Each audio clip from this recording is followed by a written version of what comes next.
যেভাবে এমপি আনোয়ারুল আজিম আনারকে প্রাণনাশ করা হয়। ঝিনাইদহ ৪ আসনের সরকার দলীয় এমপি আনোয়ারুল আজিম আনারের প্রাণনাশের মূল পরিকল্পনাকারী ছিল তারই ছোটবেলার বন্ধু ও ব্যবসায়িক পার্টনার আখতারুজ্জামান শাহীন। এই প্রাণনাশের পরিকল্পনা করে তা বাস্তবায়নের দায়িত্ব দেওয়া হয়েছিল আরেক বন্ধু ও চরমপন্থী নেতা আমানুল্লাহ আমানকে। কলকাতায় বসে প্রাণনাশের চূড়ান্ত ছক এঁকে বাংলাদেশে চলে আসেন শাহীন। পরে আমানসহ ৬ জন মিলে এমপি আজিমকে প্রথমে বালিশ চাপা দিয়ে প্রাণনাশ করে, পরে লাশ কেটে টুকরো টুকরো করে ট্রলি ব্যাগের মাধ্যমে অজ্ঞাত স্থানে নিয়ে ফেলে দেয়। ঢাকা মহানগর গোয়েন্দা পুলিশের ওয়ারী বিভাগ আলোচিত এই প্রাণনাশের রহস্য উন্মোচন করেছে। তদন্ত সংশ্লিষ্টদের সঙ্গে কথা বলে এসব তথ্য পাওয়া গেছে। সূত্র জানায়, ইতোমধ্যে প্রাণনাশে সরাসরি অংশ নেওয়া চরমপন্থী দল পূর্ব বাংলা কমিউনিস্ট পার্টির নেতা আমানসহ ৩ জনকে আটক করা হয়েছে। এই ঘটনায় এমপি আনোয়ারুল আজিম আনারের মেয়ে ডরিন বাদী হয়ে রাজধানীর শেরেবাংলা নগর থানায় একটি মামলা দায়ের করেছেন। একই সঙ্গে কলকাতায়ও পৃথক একটি মামলা দায়েরের প্রস্তুতি চলছে। কলকাতার পুলিশ লাশের টুকরো বহনকারী এক প্রাইভেট কার চালককে আটক করেছে। বুধবার সকালে এমপি আজিমের মৃত্যুর খবর নিশ্চিত করে স্বরাষ্ট্রমন্ত্রী আসাদুজ্জামান খান কামাল সাংবাদিকদের বলেছেন, এমপি আনারের প্রাণনাশের ঘটনায় বাংলাদেশিরাই জড়িত বলে আমরা জানতে পেরেছি। এটা পরিকল্পিত প্রাণনাশ। ইতোমধ্যে ৩ জনকে গ্রেপ্তার করা হয়েছে, আরও কয়েকজনকে গ্রেপ্তারের জন্য অভিযান চালানো হচ্ছে। ঘটনাটি নিয়ে যৌথভাবে ২ দেশের পুলিশ কাজ করছে। ঢাকা মহানগর গোয়েন্দা পুলিশের প্রধান ও ডিএমপির অতিরিক্ত কমিশনার হারুনার রশিদ মিন্টো রোডের কার্যালয়ের সাংবাদিকদের বলেন, এটি একটি নিষ্ঠুর প্রাণনাশ। এটি পারিবারিক, আর্থিক নাকি এলাকার কোনো দুর্বৃত্তকে দমন করার জন্য করা হয়েছে তা আমরা তদন্ত করে দেখছি। বিষয়টি নিয়ে আমরা নিবিড়ভাবে ভারতীয় পুলিশের সঙ্গে কাজ করছি। তিনি আরও বলেন, একজন সংসদ সদস্যকে বাংলাদেশের কিছু অপরাধী নৃশংসভাবে প্রাণনাশ করেছে। আমরা তাদের কয়েকজনকে আইনের আওতায় নিয়ে এসেছি, বাকিদেরও আইনের আওতায় আনা হবে। যেভাবে পরিকল্পনা করা হয় তার প্রাণনাশের তদন্ত সংশ্লিষ্টরা জানান, ব্যবসায়িক দ্বন্দ্বের সূত্র ধরে এমপি আনারকে প্রাণনাশের পরিকল্পনা করে আখতারুজ্জামান শাহীন। শাহীন ঝিনাইদহের বাসিন্দা ও যুক্তরাষ্ট্রের নাগরিক। তার ভাই ঝিনাইদহের কোটচাঁদপুর পৌর মেয়র। গত ৩০ এপ্রিল আখতারুজ্জামান শাহীন চরমপন্থী নেতা আমান ও শিলিস্তা রহমান এক বান্ধবীকে নিয়ে কলকাতা যান। সেখানে আগে থেকেই ভাড়া করে রাখা হয় নিউ টাউন এলাকার সঞ্জীবা গার্ডেনের একটি ডুপ্লেক্স ফ্ল্যাটে ওঠেন তারা।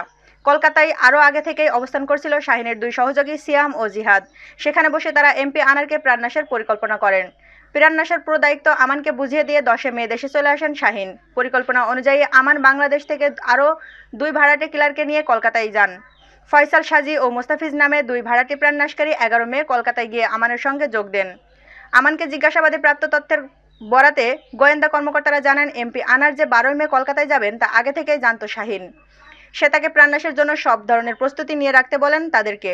এমপি আনারকে প্রাণনাশ করার জন্য তারা একাধিক চাপাতিও সংগ্রহ করে রাখেন। গত ১২ মে চুয়াডাঙ্গার দর্শনা সীমান্ত দিয়ে কলকাতায় যান এমপি আনার। প্রথম দিন তিনি তার বন্ধু গোপালের বাসায় থাকেন। পরদিন ১৩ মে কৌশলে এমপি আনারকে নিউ টাউনের সেই ফ্ল্যাটে ডেকে নিয়ে যায় প্রাণনাশকারীরা। বিকালের দিকে এমপি আনার সঞ্জীবা গার্ডেনের সেই ফ্ল্যাটে প্রবেশ করেন। এরপর আমান, তার সহযোগী ফয়সাল, মোস্তাফিজ, সিয়াম ও জিহাদ মিলে এমপিকে চাপাতির মুখে জিম্মি করে। এ সময় তারা এমপির কাছে শাহীনের পাওনা টাকা পরিশোধের কথাও বলে। বিষয়টি নিয়ে তর্কাতর্কির এক পর্যায়ে সবাই মিলে আনারকে জাপটে ধরে বালিশ চাপা দিয়ে প্রাণনাশ করে। প্রাণনাশের পর আমান বিষয়টি জানায় শাহীনকে। লাশ গুম করতে করা হয় অসংখ্য টুকরো। আমানের দেওয়া তথ্যের বরাতে গোয়েন্দা কর্মকর্তারা জানান, শাহীনের পরামর্শ মতো লাশ গুম করতে এমপি আনারকে কেটে টুকরো টুকরো করা হয়। এরপর ফ্ল্যাটের কাছেই শপিং মল থেকে আনা হয় ২টো বড় ট্রলি ব্যাগ ও পলিথিন। এমপি আনারের মরদেহের টুকরোগুলো পলিথিনে পেঁচিয়ে ট্রলি ব্যাগে ভরা হয়। ঘটনার রাতে লাশের টুকরো সহ ২টি ট্রলি ব্যাগ বাসাতেই রাখা হয়। এর মধ্যে তারা বাইরে থেকে ব্লিচিং পাউডার এনে ঘরের রক্তের দাগ পরিষ্কার করেন। সংশ্লিষ্টরা জানান, কলকাতা পুলিশ ওই ফ্ল্যাট ও আশেপাশের ভবনের সব সিসিটিভি ফুটেজ সংগ্রহ করেছে। সিসিটিভি ফুটেজ বিশ্লেষণ করে আমান ও তার সহযোগীদের ট্রলি ব্যাগ আনা নেওয়া, এমপি আনারের বাইরে রাখা জুতা ভিতরে নেওয়ার দৃশ্যও দেখা যায়। এছাড়া শিলিস্তা রহমান নামে শাহীনের বান্ধবীর বাইরে থেকে পলিথিন ও ব্লিচিং পাউডার নিয়ে আসার দৃশ্যও সিসিটিভি ফুটেজে আছে। সংশ্লিষ্টরা জানান, প্রাথমিক জিজ্ঞাসাবাদে আমানের স্বীকারোক্তি ও সিসিটিভি ফুটেজ বিশ্লেষণ করে দেখা গেছে, প্রাণনাশের পরদিন বিকালে একটি ট্রলি ব্যাগ হাতে নিয়ে বাসা থেকে বের হয় আমান। জিজ্ঞাসাবাদে তিনি পুলিশকে জানিয়েছে, বাসা থেকে বের হয়ে পাশের একটি শপিং মলের সামনে সেই ট্রলি ব্যাগটি সিয়ামের হাতে তুলে দেয়। সিয়াম সেই ব্যাগ নিয়ে তাদের আগে থেকেই ভাড়া করে রাখা গাড়ি নিয়ে অজ্ঞাত স্থানের দিকে চলে যায়। তবে সেই গাড়ি চালক কলকাতা পুলিশকে জানিয়েছে, সিয়াম কিছুদূর যাওয়ার পর ব্যাগটি নিয়ে গাড়ি থেকে নেমে পড়েন। আমান জানায়, লাশের টুকরো সহ আরেকটি ব্যাগ বাসাতেই ছিল। সেই ব্যাগ থেকে দুর্গন্ধও ছড়ানো শুরু করেছিল। সেই লাশের টুকরো সহ ব্যাগটি সহযোগীদের অন্য কোথাও ফেলে দেওয়ার নির্দেশনা দিয়ে ১৫ মে শিলিস্তাকে নিয়ে ঢাকায় চলে আসেন তিনি।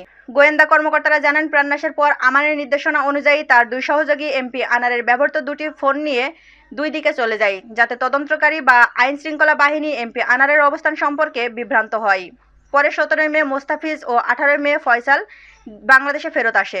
৫ কোটি টাকায় চুক্তি জিজ্ঞাসাবাদে আমান জানিয়েছে, এমপি আনোয়ারুল আজিম আনারকে প্রাণনাশের জন্য ৫ কোটি টাকা দিতে চেয়েছিল আখতারুজ্জামান শাহীন।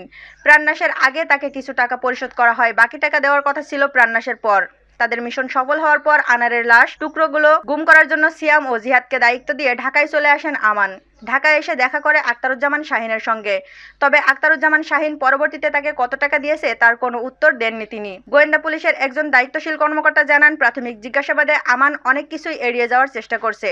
মামলা দায়েরের পর তাকে রিমান্ডে নিয়ে জিজ্ঞাসাবাদ করা হবে, তখন হয়তো আরও অনেক প্রশ্নের উত্তর পাওয়া যাবে।